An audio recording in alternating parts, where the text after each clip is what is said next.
দেখুন, একটা কথা সত্যি ভাবার বিষয়। কথাটা কি না, পৃথিবীর সমস্ত সম্পত্তি সবার মাঝে সমান ভাগে ভাগ করে দিলেও যারা ধনী ছিল তারা কিন্তু আবার ধনী হয়ে যাবে, আর যারা গরিব ছিল তারা আবার গরিব হয়ে যাবে। আর আপনি ভাবছেন আপনার বেতন বা আয় কম, এই কম টাকায় সঞ্চয় কিংবা বিনিয়োগ এগুলোর কিছুই সম্ভব নয়। ধনীরা ধনী হয় আর গরিবরা গরিব হতে থাকে।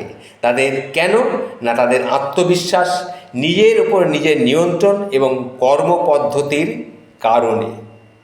অনেকেই ভাবেন টাকা নাই তাই ব্যবসা করতে পারি না, কিন্তু শোনেন দাদা, ব্যবসা করতে টাকা লাগে না, ব্যবসা করতে লাগে একটা আইডিয়া।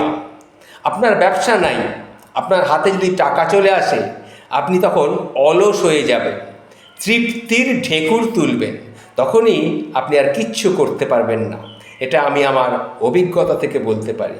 যদি সত্যিই ধনী হতে চান, তাহলে সম্পদশালী যদি হতে চান, তাহলে ধনীদের সাথে আপনি মিশে দেখুন, দেখবেন তারা টাকা পয়সার ব্যাপারে কিভাবে সিদ্ধান্ত নেয়।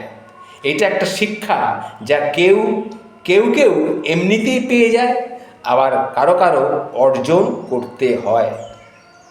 ভালো থাকবেন।